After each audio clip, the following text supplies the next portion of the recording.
Welcome to the Dork Forest. Jackie and her pals will never bore us. Shameless confessions about our obsession will make us laugh and smile. So let's explore the Dork Forest and dork out for a while. Hi, it's Jackie Cation, and you are listening to The Dork Forest. The website's JackieCation.com, DorkForest.com, TheDorkForest.com if you like a determiner. Let's do the credits. Patrick Brady's going to fix this audio and video. Vilmos works on JackieCation.com, and Mike Rickberg sang the song with his wife, Sarah. He composed it, and he will sing his version of the Mexican hat dance at the end of this show. Thank you so much for listening to The Dork Forest. Here's a scoop. I'm doing stand-up online. A lot of Zoom shows will eventually go back on the road. Sign up for my email list. It's easy to get off. It's harder to get on than it is to get off. And no harm, no foul. If ever bored, JackieCation.com, sign up for the email list. You'll find out about my weekly Zoom shows and stand up on the road eventually. You may donate to the show if you would like. I would like. Sure, I would. There's PayPal, Jackie at JackieCation.com, and there is a PayPal button on both DorkForest.com and JackieCation.com. And there's Venmo, if you like Venmo, Jackie-Cation, oddly enough. If you have listened to all of the shows, go to dorkforest.bandcamp.com, I think. The Dork Forest has a Bandcamp page. You can listen to a lot of ones that are free from pre-2009 when I started pre-recording. And then there's live episodes that cost me a couple of bucks, so I charge you a couple of bucks. There's also some stand-up. There's a story album that's very exciting there. And other than that, I have a lot of merch in my garage. Feel free to order if you know anybody who doesn't have any CDs or the DVD. And you can follow me everywhere at Jackie Cation. Let's get into the show. Hey, it's Jackie Cation. I am right now in my garage as you seem to be in your sister's apartment or home. Jeanne, Hospod, welcome to the program. Thank you. Glad to be here. Very exciting. Yeah. Now, tell people where they can find you. Like, you got an ant? I know you're a painter and an animator, and you have a really cool animation special that you did with David Huntsberger. Yes. Horse Dork. He was on this program talking about how much he loves to smell right behind the nose of a horse. Oh, I have to catch that one. I missed that one. I love David. He's a great guy. My art site is I have two of them. I have a blog. It's jeannehospod.blogspot.com, and then my art site is just the website. No blogging kind of stuff is at jeannehospod.com, and which is probably everything's linkable, right? Yes. From that main website, yes. Do you have like all your socials kind of? I have Twitter. I think my Twitter is separate. I think maybe it's connected via my blog. And I just started Instagram not too long ago, but I haven't really done a whole lot with that. I've just been keeping it semi-private. I may start a specifically art Instagram site.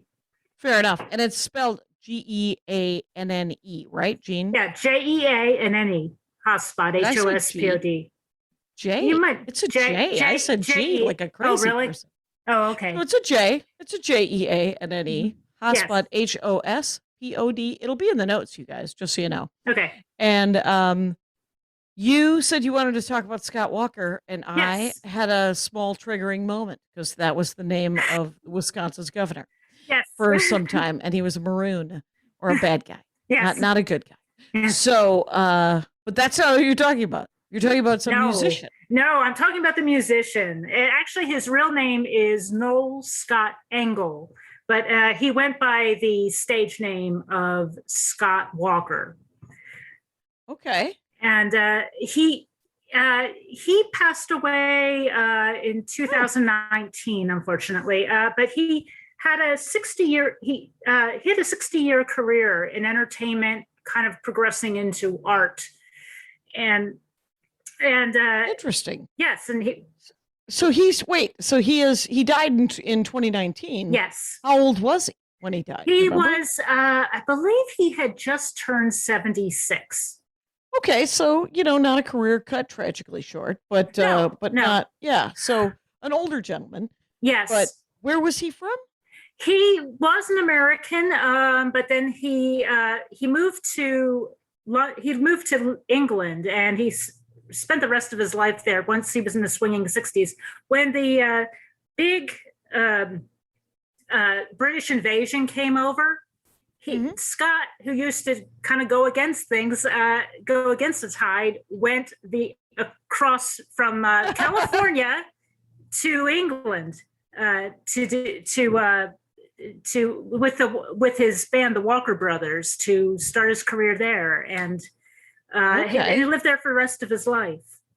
Oh wow! Yeah. So he lived in England or Great Britain or whatever. Yes. From the '60s. Yes. And what kind of music did he do? Okay, that's probably take up the whole show here. He started off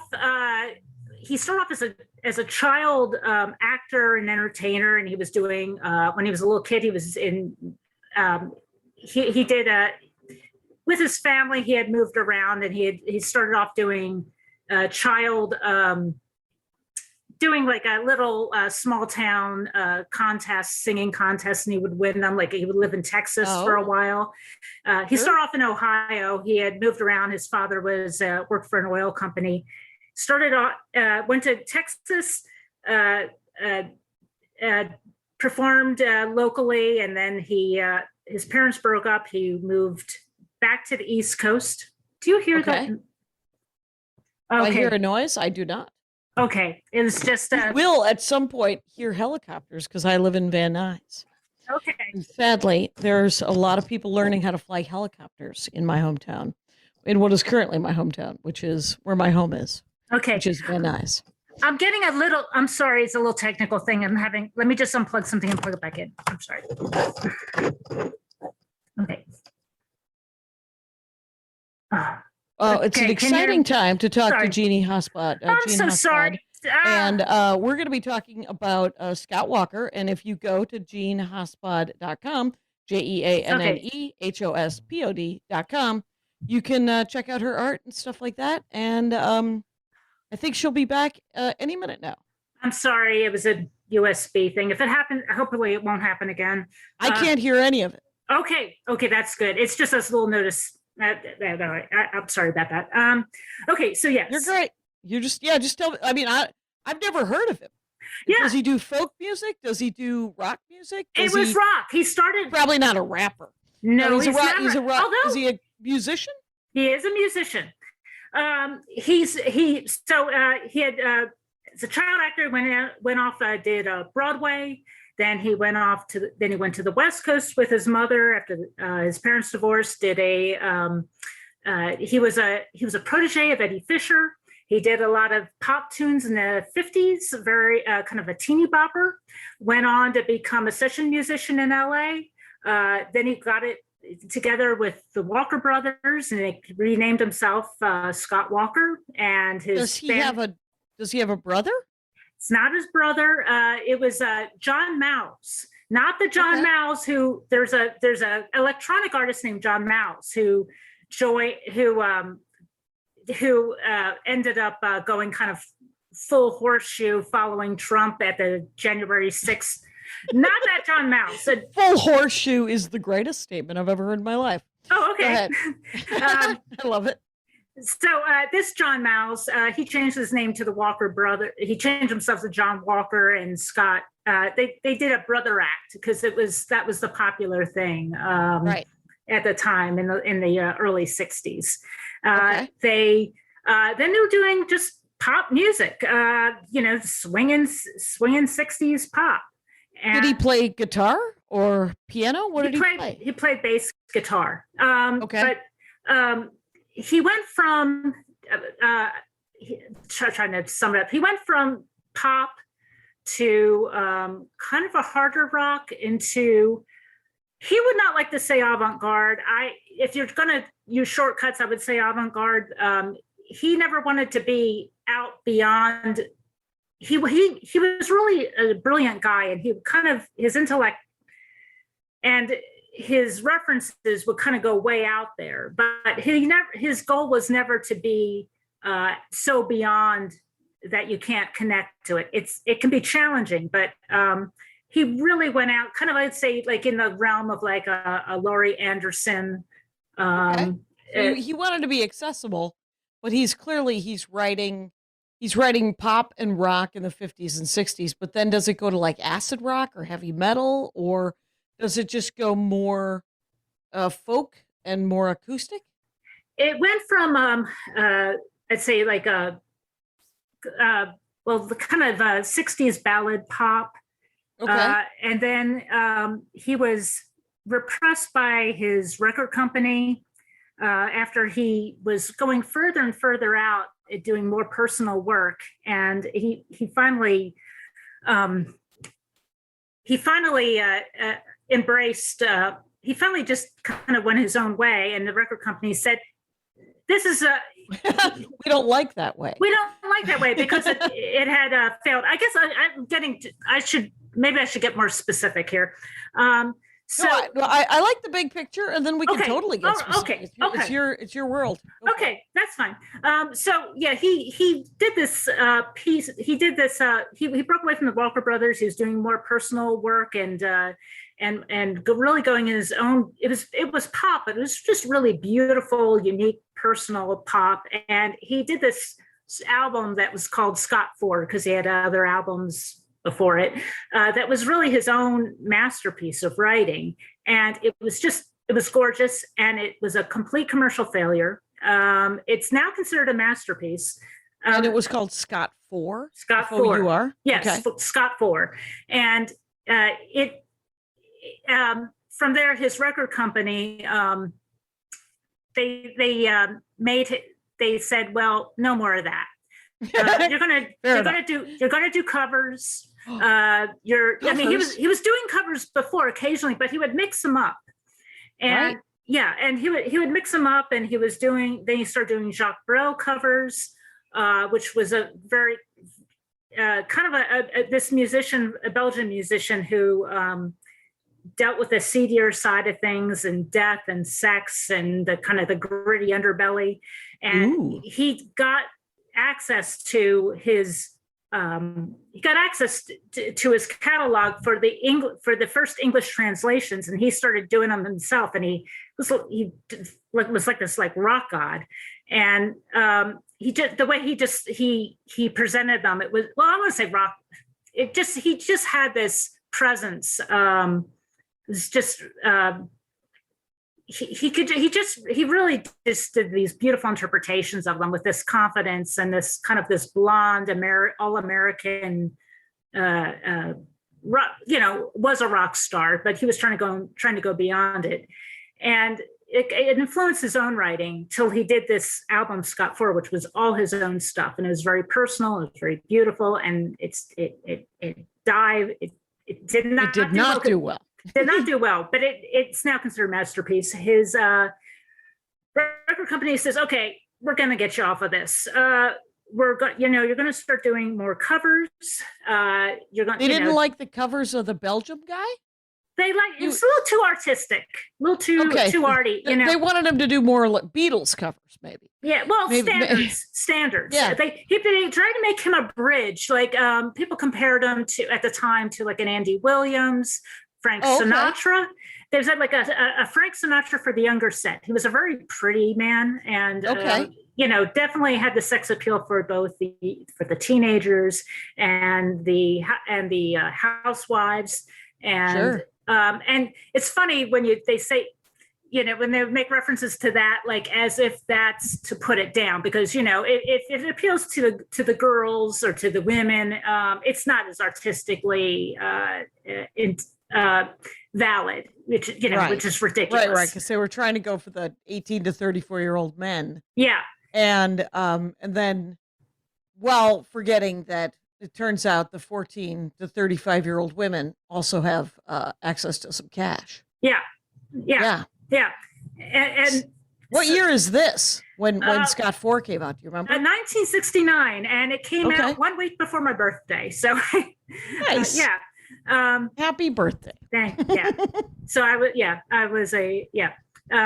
So so he spent like the next almost not quite a decade. It's about the next 7 or so years.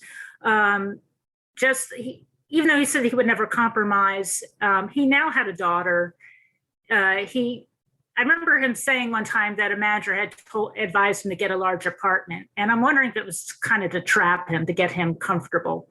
Even though he always said he'll never make a compromise, and he got him right at a vulnerable spot. And he was resigned to do these covers. He tried to start making them his own. He was starting to kind of go into a country mode, interpreting country music.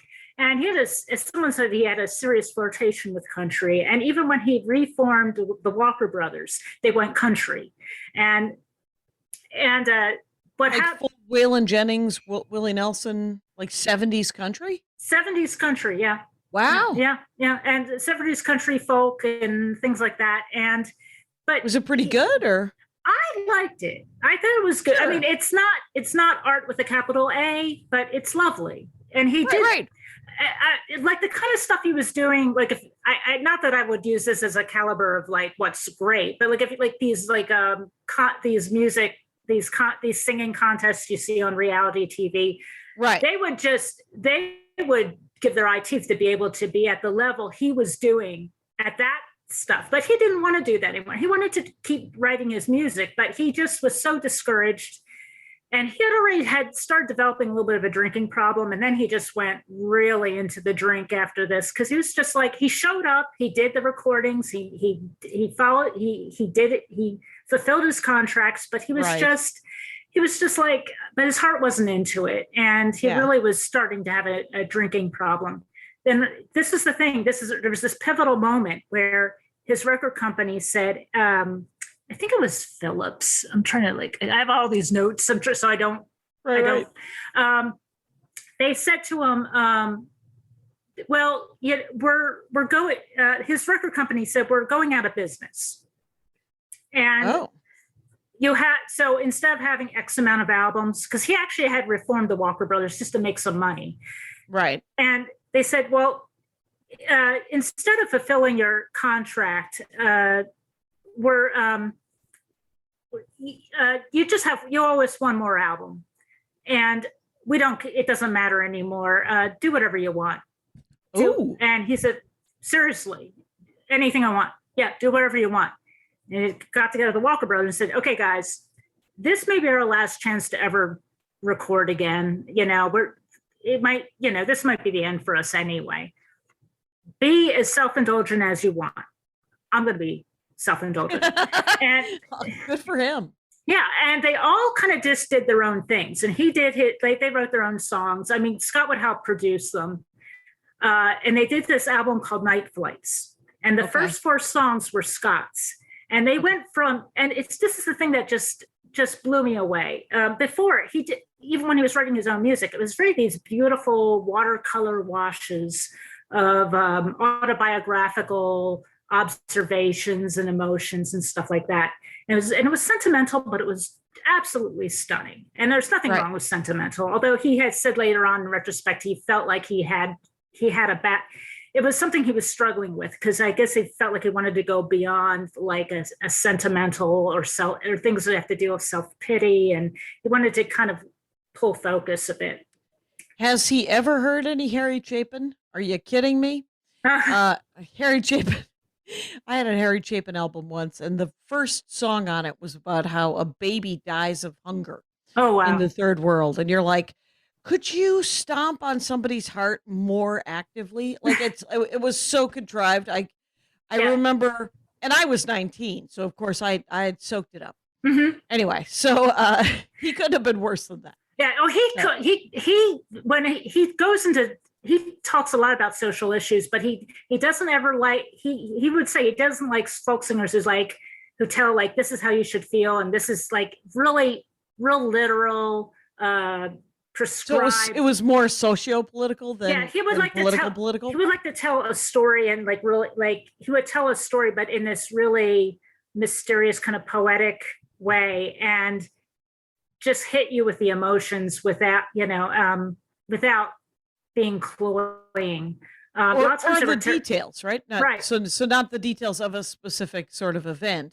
It was more a larger, see what's happening in the world kind of thing? Or sometimes, but it was like not in a just in, but also very, how to say, like looking at it with a kind of a coldness and letting you into it without manipulating you. Right. It was just sort of more objective. Yes. Okay. And so he did this 4 songs though from Night Flights, and they start off as they're first of all they're rock. They are rock, and there's a Bowie connection. I was going to go into the Bowie bit. Please. Maybe I should go back and go to hitch it right back, take a wave back to the Night Flights. So what got me into Scott was, I still remember it, January 10th, 2016. I wake up, I look at my phone, and David Bowie died. And it just the beginning of just a lovely year. And I just had this kind of this sinking feeling in my gut.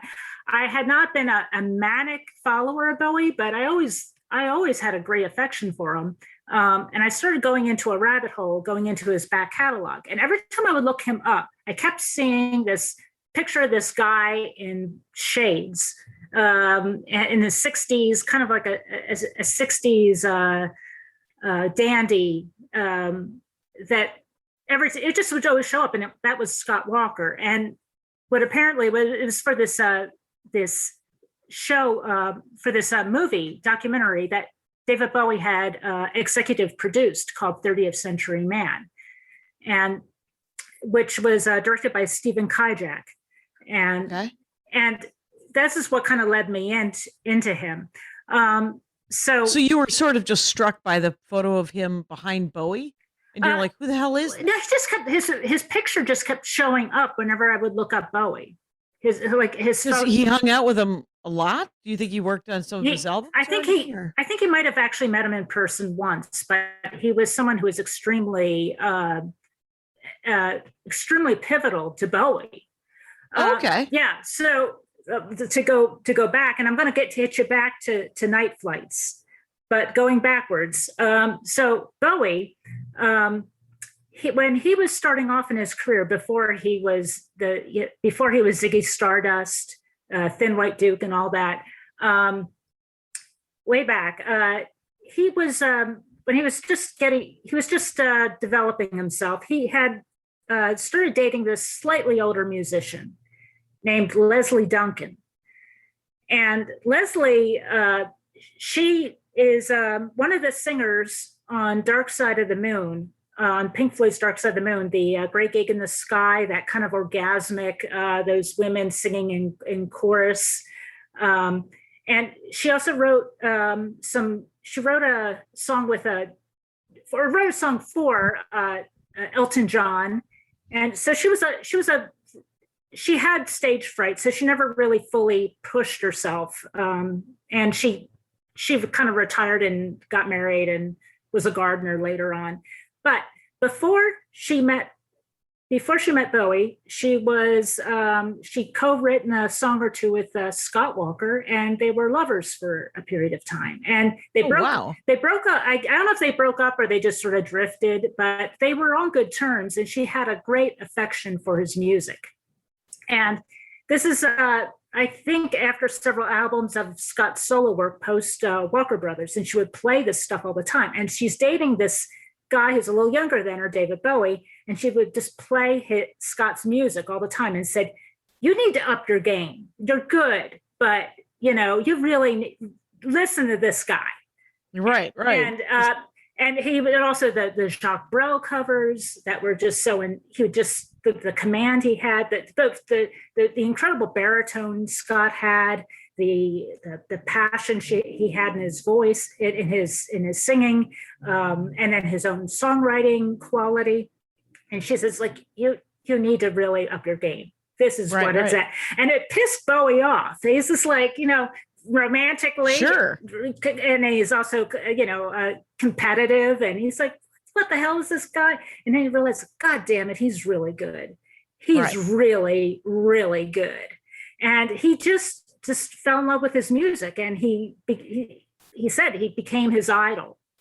And wow. So he would look to him. And so when Scott was kind of working up towards this beautiful early peak of Scott 4, and Bowie was just getting himself together musically, then Scott was suppressed by the record company and said, now do covers. And they're kind of aging, they're putting him in sort of a very much of a period of like, yeah. And while David his star is ascending.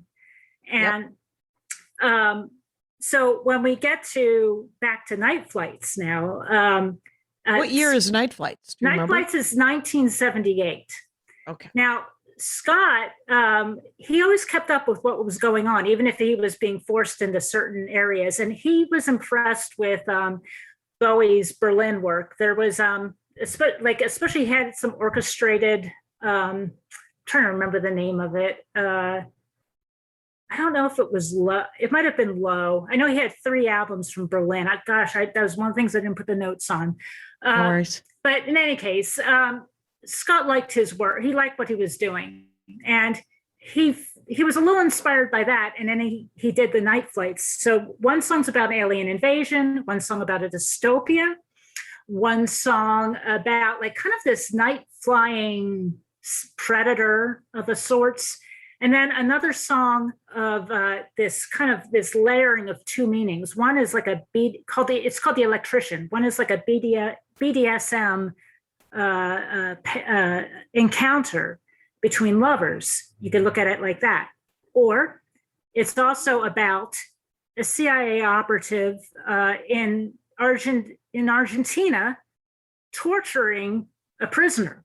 And with electricity, because that's what they hook them up. So you can listen to this song in one way. It's like a very sexy, dangerous song. Another one, it's absolutely horrifying. And he brought his full beauty of this orchestrated music. He used all the prettiness they used of the past and poured it into this one song as a totally twisted, messed up, because it shows like there's this interlude of this Spanish guitar and these swelling strings similar to what he would do during his previous time when he got to work with big orchestras. But this is all about this swelling and stuff. It could be the just the passion between 2 lovers, which is all sweet and lovely and nice, or it could be basically the internal bliss of a sociopathic CIA operative, like just the internal bliss of someone and that's kind of gives a hint of where Scott goes, where when you see someone like this, it's just horrifying because you realize there's no reaching them. There's this inhumanity. Right. So he depicts it in both ways, which is that's very complicated. That's very layered, and the way it fits together and the nuance there, that's neat. Yeah. Yeah. Wow. Yeah. And this album also flopped, but Scott didn't care anymore. He knew this might be his last chance and he wanted to go out doing what he wanted to do. But I don't know if you've ever heard this about the Velvet Underground. Like they said they said something like only 20 people bought the album or something to that effect. Like very small amount of people bought the album in its time, but everyone who bought it made their own made their own band, and that's how they influenced it. Well, this album, the first 4 songs on Night Flights, I don't listen to it. Like I have it on my phone. I have it downloaded on my phone. I don't have any of the other Walker Brothers stuff on it. I mean, they were okay. They're fine. It's just not on his level. Right. So the first 4 songs I have of them, and they influenced. It sounded like underground goth rock of the 80s, where it was still 1978, and it influenced Ultravox. There's a bunch of other it's just a lot of goth, just a kind of a lot of just goth rock, though. Goth rock, yes. A lot of goth rock, electronic rock. And even though it was not electronic, he played on big organs in a church to get this big sound. But people can't, if you're starting off and you're a teenager and you're listening to this, you can't do that. So you try to approximate it on a synthesizer. But right. But it definitely, if you hear them, they just have this they're kind of soaring and swooping and sexy and unsentimental and ferocious and dangerous, where before he was they were just like kind of these watercolor washes of impressions. And that's neat. Yeah. Wow. Yeah. It's so cool to watch sort of the growth of an artist like that, but in music. Yes. To see the new stuff that they write versus and when you stop caring, right? Yeah. When you know that you're always going to either make a living or have a day job or do other things for money, but then do art for the art. Yes. Yeah. Yes. That's so cool. Yeah. And so it got him through other, well, first of all, so Brian Eno got a hold of this album and David was still in Berlin, and he's like, David, you got to listen to this. And David listened and he's like, so because he had this affection for his work because it influenced his early period. Right. And now here, and it sounds like Scott was just kind of going towards, he's just kind of drifting away into the past. Is your parents' music. And all of a sudden he puts this on and he's like, oh my God. And he's like, God damn it. He says, he did in 4 songs what I've been trying to do for the past several years. Right. And in 4 songs. And he was obsessed with it.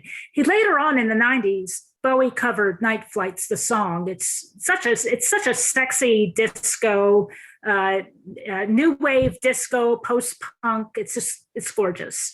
Okay. And then later also the electrician, the ominous sound of that and the whole vibe, he imagined it as doing an album as a sequel to it called Outside. And he did that in the late 90s, in the 90s, I believe. Okay. And he had heard that Scott was going to be doing he was going to be putting an album out, and he was nervous because he was thinking, oh shit, because I just tried to do a sequel to Night Flights, but it was a totally different animal. Well, I'll get back to that. So after Night Flights, there was a long period of silence. He had the opportunities through the goodwill of other musicians who loved this music, kind of talking to record companies, and he got signed again. Right. It was a really horrible contract, and fortunately he was able to, I think they released him from it because he did this album in 1984.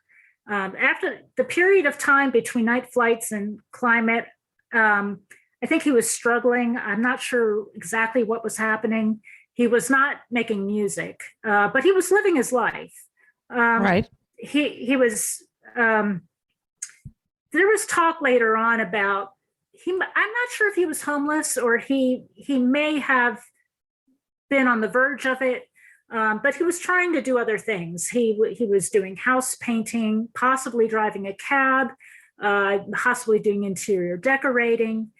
And so he had other means to I think he was just being an entertainment workhorse since he was a child. So I think he just needed a break in any case. Right. So like in 1969, is he like 20 years old? No, 69, he was born in 43, so he's about 26 years old. Okay. So in 1984, if he's in his 40s. He's just hitting his 40s, yes. Yeah.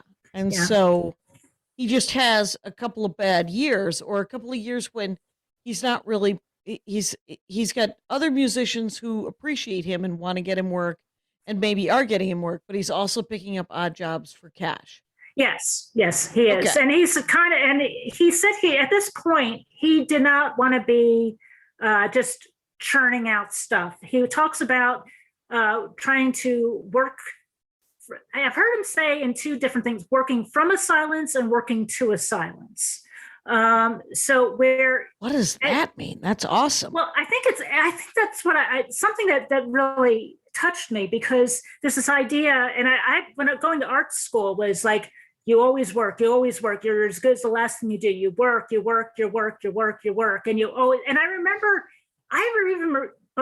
remember doing this performative productivity. And I mean, during school, you should take the most advantage of it. And you really should, as you're young and you've got the energy.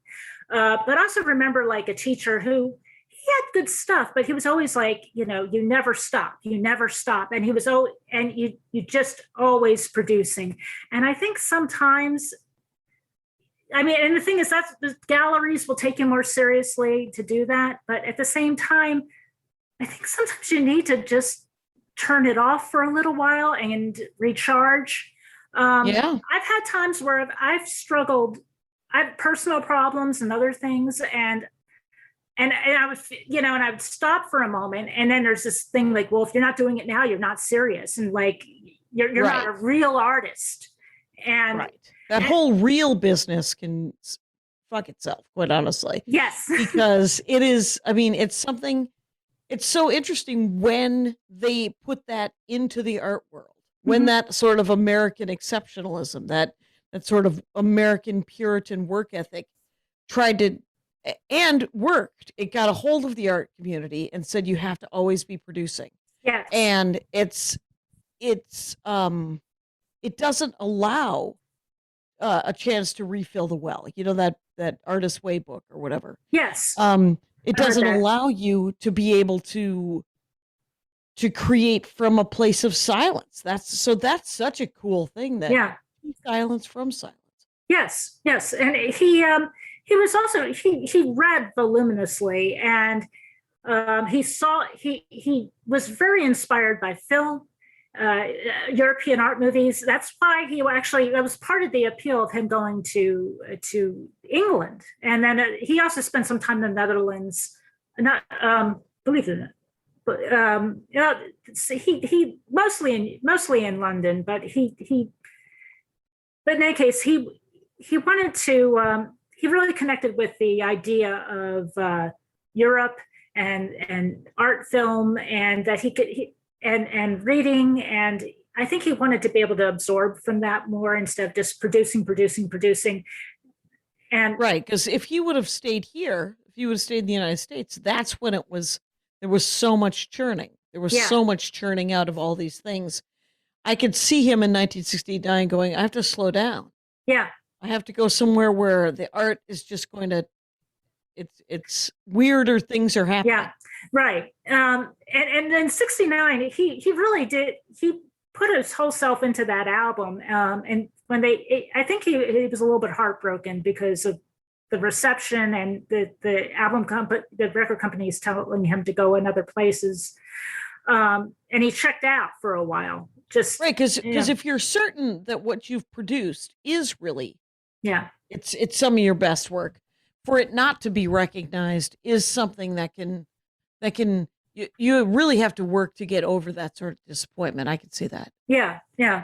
And then when he was older, I think he just was more confident in himself as a, like, I am not that he didn't have to churn it out. And I think he wanted to get something that was just he was more connected to and more depth. And also he had more life experience. And he was also very, very protective of his personal life. He wouldn't share, he wouldn't share much. And when he dealt with biographers, if they tried to get too into his personal stuff, he would just cut them off because he didn't have time for that. Yeah. If it felt that he would talk about things in terms of if it affected his process, but he would not talk about, his sex life. What do we know? What do we know about what gossip do we have about his life? He was an only child? He was an only child. His parents were entertainers as well, or his dad was in the oil industry. Oh, that's right. And he had apparently it was a tumultuous relationship with his mother, and they had divorced pretty young. He said he remembered some really bad fights. And then his mother was sort of a stage mom, escorted him up to New York, where he was on Broadway. And they got divorced when he was like 10 or 12 or something? Like I think younger. I think he was probably like, my guess is probably about 6 or 7, maybe. Okay. Somewhere. Yeah. So earlier. Yes. Yeah. And then when he went professional, what town was he living in? Professional. Where did they end up? Well, his mom took him into New York, so they were doing New York, Broadway, and then they went out west to L.A., where he became an Eddie Fisher's protege on his TV show. Oh, I forgot to mention that. Yeah, So he was. No, you mentioned Eddie Fisher, and all I could think was I thought he was a comic. Yeah, well, but he had a variety show where he nurtured musicians. I forgot about that. Okay. Scott was on that. Yeah. Also, I forgot to mention. Also, when he was in New York as a kid, when he was like a young kid to a young teen, he was on a show called. Let me see. I think I got it on here. Oh, I'm blanking on. It's the Startime Kids, and he was Joe Pesci was one of his co-stars on there. What? Yeah, Joe. Yeah, that's awesome. Yeah. So anyway, they went out west. Eddie Fisher kind of mentored him, and he was a guest several times on his show. But then Eddie Fisher got it. He was married to Debbie Reynolds, and then he was messing around with Elizabeth Taylor, and then just the moral outrage caused him to have to end his show. And then that was into Scott on the Kid, on the upcoming Kid. Teeny Bopper Kid thing, and that's where he decided he was trying to balance school and doing session work and stuff like that. I think he got expelled from school one time or it got suspended because he was cherry bombing toilets and just little mischievous kid stuff. Right, he was 14. Yeah, whatever. What are you gonna? I mean, it's a certain kind of 14, but it is still 14. I got all kinds of slack to cut for the 14-year-olds of the world. Yeah. And then Walker Brothers went out to London because he had one of the band members. I think they brought him on because his dad was a financier and he could pay for them to go out there. Sure. Went out there. They got their start there. And so Walker Brothers, they were very popular. They had the girls chasing them down, ripping their clothes off, turning their cars over, getting into his personal business. He got very stressed from that. He said it was great until it wasn't anymore. I think at first, the female attention probably felt wonderful, but he is a private person. And I think it got too much and it was very upsetting. And I think also being smarter and a little more sensitive, it really was getting to him. Apparently in the mid to late 60s, around 66, 67, there's talk that he had attempted suicide. I don't know if you have to, be careful about what goes into the show for that, but if that's a, trigger. No, it's well, hopefully not. It's, okay. The thing is suicide's real. It's don't do it. Yeah. There you go. So I'm going to take a stand, crazy stand. Jeanne Hospod. So he did attempt suicide. I think it was actually caught by the fans because he was trying to gas himself, and the fans were hanging out outside his apartment, caught scent of it, and so called he had some police. Depression. Yes. Yeah. He decided to go to his official words with this was, I wanted to learn Gregorian chant, and he went to a monastery and just tried to lay low. Problem was his fans followed him there and made too much of a. He didn't let them in. They just were just hanging out around the edges, crazed teenage girl fans. Right. He probably I'm sure whenever John Lennon tried to go, he climbed a mountain in Tibet. Yeah, and I'm sure somebody showed up going, "I love your work." Yeah, and stop talking. Yeah. Okay. So he did that, and they had to tell him sorry, you'll have to go. But they gave him a key and said, "You're welcome back at another time when you'd like, someday in the future." And he wore that key for a while, and and then he was doing his solo work, and he also got himself a TV show, a variety show, and it only had 6 episodes, and it was just where you have guests on like Dusty Springfield, Gene Pitney, Blossom Dearie, who wrote a song about him, and called Long Daddy Green, and it's just about this kind of sexy, mysterious guy who kind of charms you and then disappears and then comes back again at your door. Sure. And I think she was older. She was older. I don't know if they had like a special relationship or just a flirtation or what. Mm-hmm. And so he had the show. He went through Scott 1, 2, 3, and 4. Then all the covers in the country with the Walker Brothers. Then, but he had a kid, right? He did have a kid in the early 70s. Yeah, there was a woman from the Netherlands that a fan, and they got married, and they had a daughter. Okay. And he did divorce. They did get divorced later, but he now had to deal with raising being able to support a daughter. I don't know the specifics of that. Again, he kept that very locked down. Sure. So got the night flights. Now there's like this pause with he was doing some other things, not clear exactly where and when, but not some non-music work. As I said, the house painting, the interior design. Did this album called Climate of Hunter, where it's still pop and it's still rock, but it's the song structures are beginning to dissolve, and they're getting spacier. Kind of has this icy sensuality to it. It's very beautiful. And there's a song he caught on there called Dealer. And it's really weird. Like, I don't know if you've heard a thing called binaural beats. What is that? It's like there's these. I don't know if it's woo woo or how much it's scientifically sound, but certain. Fair enough. No worries. Certain warning. Everybody knows now. Go for it. Okay. What's it called again? But binaural beats. Okay. Certain and they also called isochronic tones, I believe, is the other thing.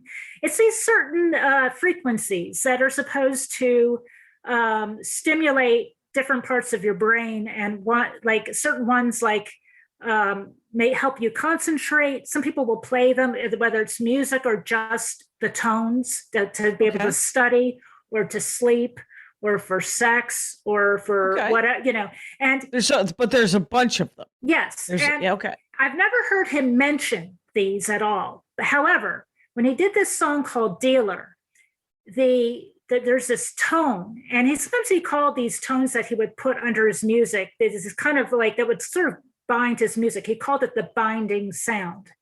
Okay. And the binding sound on Dealer, it's so strange. I'm not someone who's used a lot of drugs, but I've had to take opiates as a painkiller from when I've had procedures and things like that. And prescribed. Prescribed, yeah. And you have kind of this floaty feeling. And it's strange that it really, this tone seems to mimic like an opiate high. And it's amazing. It's like this song's about junkies, but it's also really ethereal and beautiful too.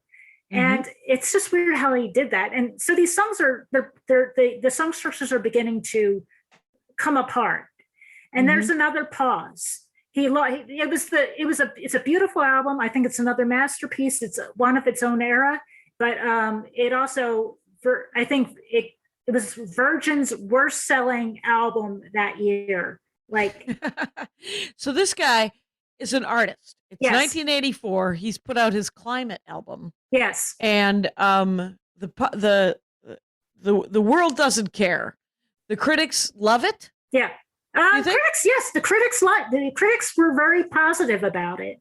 Yeah. And they were thinking, well, maybe something else coming, and then another silence. But I think he was kind of working I think he was kind of, at this point, the gears were going. he is continuing doing his other stuff, whatever it is. But one other thing, now he decided to go to enroll in art college and study painting and drawing.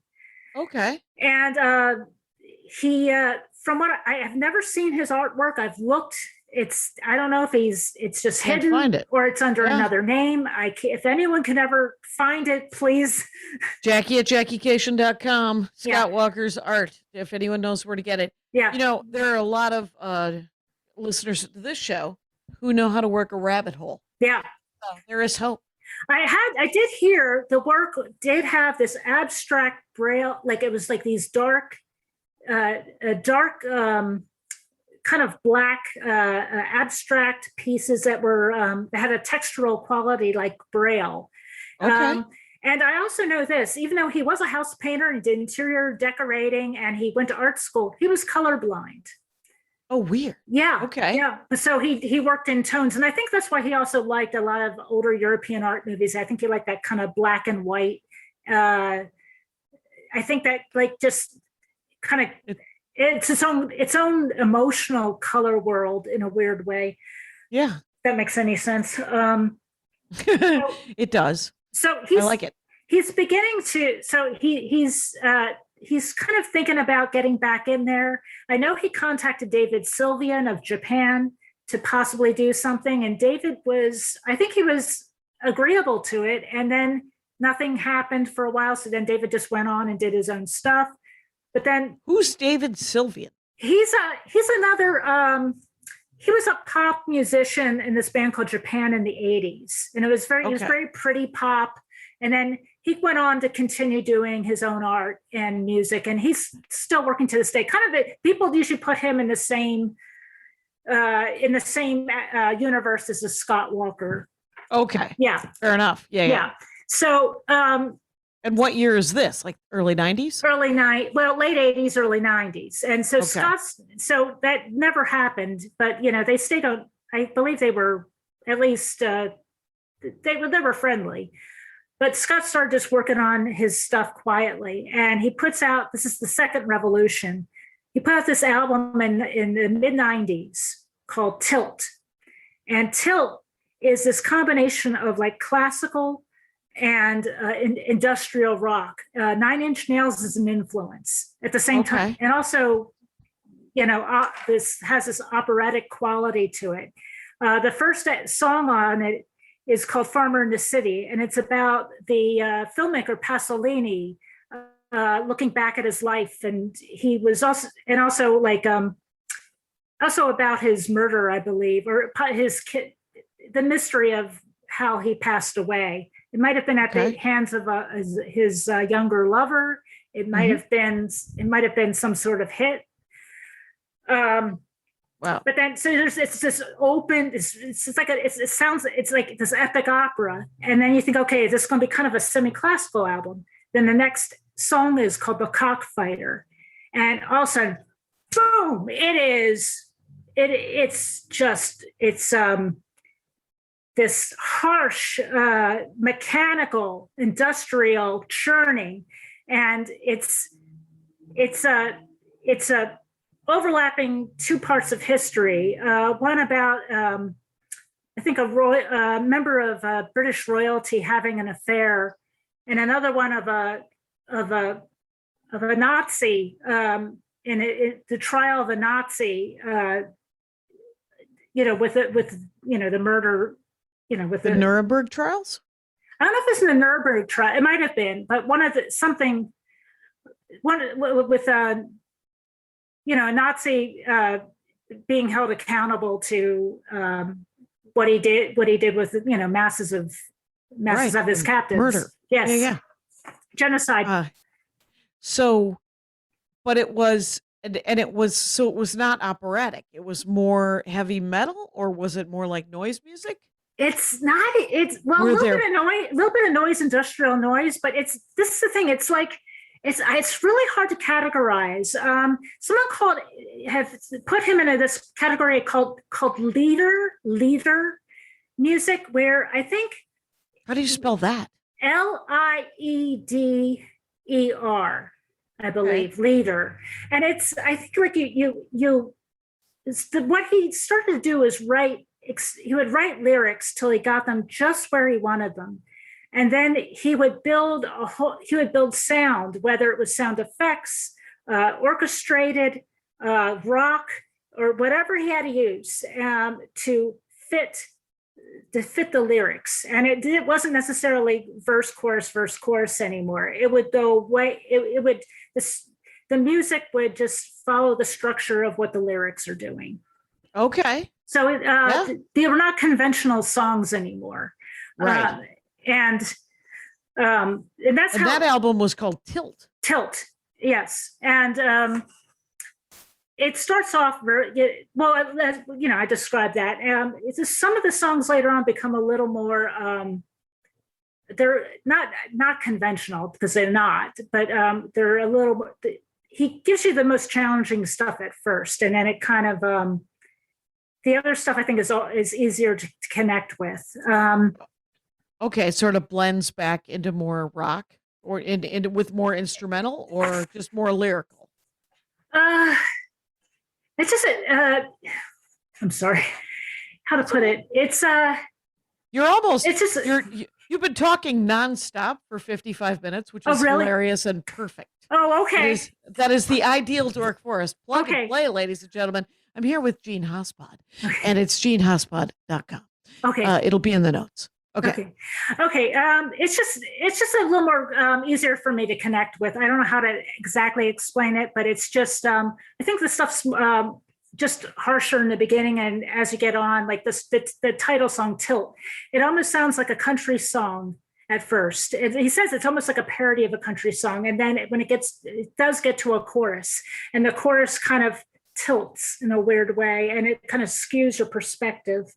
And cool. it's very it's fascinating. And try to get to the next one. So people are like, so now what next? And he tried not to take so long, although it still took about almost another decade, because he said he was dealing with, at this point, he was doing other things. He was working with other musicians. He wrote some music for Ute Lemper. Can you hit me? I'm not sure if I just knocked myself out of the. No, you're doing fine. Okay. He wrote for Lemper. He did a festival, Meltdown Festival, where he got different, got Blur and Pulp. And Pulp was a band he also produced. We Love Life, pop, rock pop. Right. Made friends. His life became very close friends with Jarvis Cocker. He contributed something to an album called Plague Songs, where different artists, including Laurie Anderson, I think Brian Eno, other musicians just covered different plagues. And he did the Plague of Darkness. So he's doing lots of little things, but he also had to deal with, he did come back to the United States briefly because I think he had I think his mother might have been ill, and he had to take care of her. I think he even said sometimes, he even mentioned one time hay fever being an issue sometimes when he wants to sing and have to call it off for a little while. And so in 2007, he does The Drift. And The Drift is harder, it's more rock. At the same time while he's recording it, Stephen Kijak is doing a documentary on him and got access, even though as private as he was, he was granted access to the studio so he could watch what he was doing. He does a song called Clara. It's about the execution of Benito Mussolini and his girlfriend, Clara. He doesn't have any sympathy towards dictators. He's starting to deal a lot with abuses of power. He talks about dangerous clowns. He had no sympathy for dictators, but he did have kind of a questioning empathy for the women who got caught up in their world.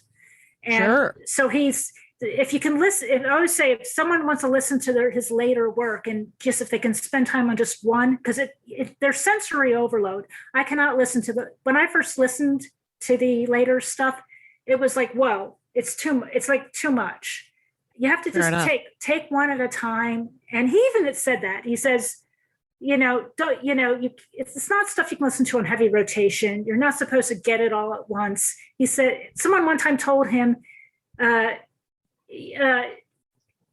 sorry, like, I love all your work, but I can't listen to the later stuff like in the heavy rotation like I can listen to like Scott 4 or Scott 2 or something. He goes, oh no, you shouldn't. He says that would kill you. Yeah. And he says, it's like it's a time you sit down. So each track or each song is something just to sort of be savored, and you listen to it. Yeah. And take a little time. Yes. And even if you don't think it's, okay, this is too out there, give it a little time and don't worry about it. He even said that, don't worry about it. Just let it wash over you and, come back to it later if you want to. But right. Clara is just it's like an epic movie. It's like the European movie he wanted to make. His idea, he was talking about this idea of Europe, like his music was always more European than Europe itself, the European pop that was coming out, because it was this idea, this idea of Europe. And that's it's like a movie. Just close your eyes and listen to it. It's beautiful and touching, and it's horrifying. And that's on the Drift? On the Drift. And it's also horrifying. There's this percussion. They show it in the 30th Century Man, how they get the percussion for this. Brought in a big side of beef or side of pork, and he had his drummer punching the pork that sound like fists on flesh. And it's the last episode I just did recorded earlier today was about effects pedals. Oh, and it's about the how to play the music with different effects and some noise music there. Okay. So was the Drift, that was 2007? 2007. Did he do another album before he passed? He did 2 more. I'm sorry. I know that we're probably the time constraint. I'm trying to get to the other ones because they're so good. So he does after this, like he's going a little faster because one of the things he keeps starting to say is like, I might be dead by the next album. So I think he wants to kind of step it up. So he does Bish Bosh. Although I think I'm reversed on the image here. Bish Bosh. I can see it. Bish Bosh. That is another dark album, but it's also very kind of goofy and fun and silly, but also very dark. But he's one of the things that starts showing up is a sense of humor. But he says that Bish Bosh is like the idea of like in British, like Bish Bosh as in sorted, done, but Bosh as in Hieronymus Bosch, and Bish like is the English slang, street slang for bitch, like this my bish. So right. He had and what's Bosch? What's the reference? Bosch, for Hieronymus Bosch, the painter who did the Garden of Earthly Delights, which is this detail. And this is sort of like, it has this feeling of this epic, like how just of everything of society and how trivial and ridiculous and deadly and beautiful. And it just has this epic feel to it. If you ever look in Hieronymus Bosch, like there's this thing on Twitter, the Bosch bot. And it's just this bot that takes random photos of the Garden of Earthly Delights and just shows details because it's just hilarious and beautiful and creepy and funny and horrifying, just all kinds of stuff. If you can follow that on Twitter, Bosch bot. So Bish Bosh kind of covers that world, and Bish Bosh is the idea of he thought of an epic goddess, a creative, this epic artist goddess, and so get into that. There's a song called Zircon, a flagpole sitter. I wrote that to you saying it's the most banana pants thing he's ever done. I wish I could go into it, but that would be another hour. So Epizootics. Outstanding. Epizootics it's kind of this. It's kind of fun. It's his version of like, if you can get through Zircon, which if you get through Zircon, you can be rewarded by Epizootics, which is almost like kind of a Scott Walker dance party, like in his own weird dark way. And then he started working at a much faster pace. He followed it up 2 years later. He worked with a drone metal band called Sun, and it's called Soused. And it's and I think that kind of really was a perfect match for him, because his music was getting more stripped and getting to its like bare essentials, and this way he could really get like, he could use the band to get a big epic just noise that he needed to make. But he has started to come back around and starting to do a verse chorus in this. So in some ways he's kind of coming back a little bit. I mean, returning to something a little more, but it's both outrageous and it's more conventional, because the song structure is becoming something a little more recognizable. Then I wish I could go on about it. Herod is just a gorgeous song. I want to make a painting of it someday. Herod 2014, which is about kind of this female mother character who is hiding her children away from this deadly paternalistic force. And this character is pursuing her, but at first it's in a way, and it's deadly and it's ominous. But then the point of view changes to someone who's trying to corner someone who is very scared and wants to help them. And he talks about almost like a breech birth in livestock, and having to come in and come up inside and turn the baby around. And then as someone who is religious and in awe of this life force. So it kind of does this whole journey where it's dark, but it actually ends, I think, very beautiful and very loving. And then there's this other song called Bull that is, it's talking about how life is in so much pain, relentless pain, but also life can go on, and you can still, it's very, I think it's positive in the face of a lot of darkness. That there's a thing, Tig Notaro had said one time when she did one of her dark stand-up, that kind of was a turning point for her, when she was talking about, she was dealing with a lot of very dark things in her life. And she said, it's just playing with the audience, like telling them horrible turns in her life, but then making a joke of it, but then going dark again. And she said to an audience member who got very upset, and she goes, it's okay. It's not okay, but it's going to be okay. And I think that's what he was trying to, it's not okay, but it's going to be okay. Sure. Yeah. And agree. Yeah. And then just to kind of sum it up, because he worked with this musician, Brady Corbet, who was a young child actor, who very pretty young man, who had ambitions of doing something else, and he wanted to write and direct his own movies. And he also had a dream of Europe, I believe.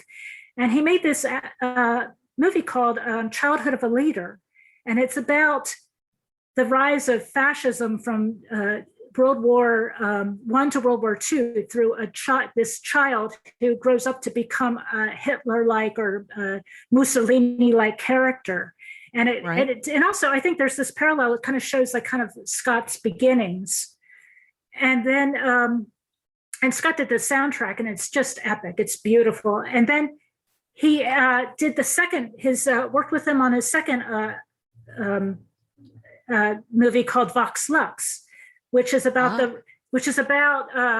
it's sort of like a Damned, A Star Is Born, but it's about this child who survives a school shooting, and she's between life and death, and makes a deal with the devil to live. And he agrees, and he makes her a star to carry out his word, and kind of the devil is very tricky. Mm-hmm. It's always a trick. It's just like, never make a deal with the devil, you guys. You think it's all going to work out, but it turns out. Well, no, go ahead.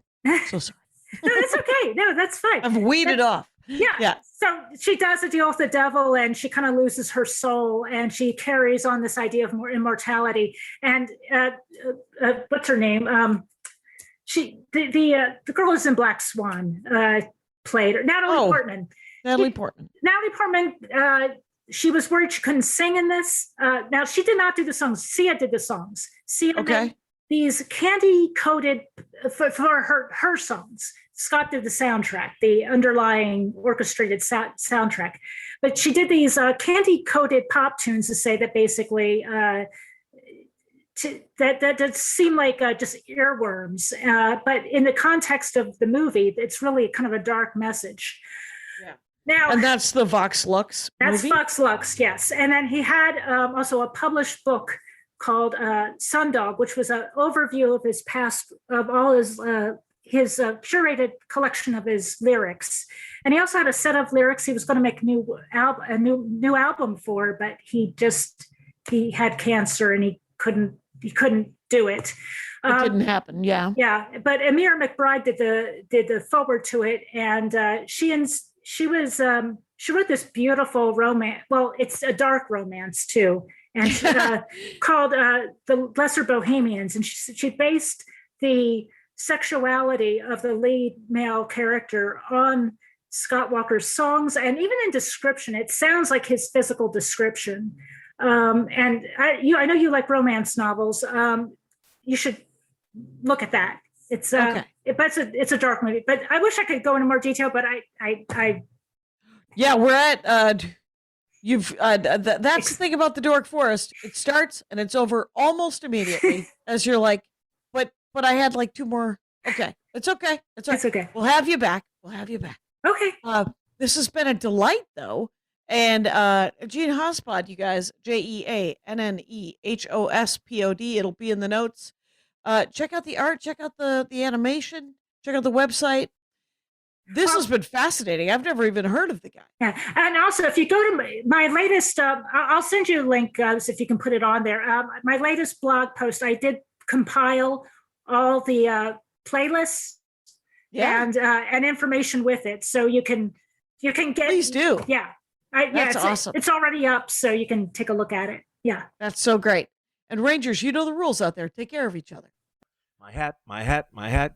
They're dancing around my hat, my hat, my hat, my hat. Well, what do you think of that?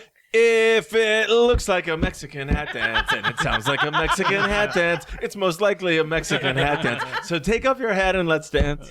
Yay! Oh my God. Why don't we just call that as the end of the show?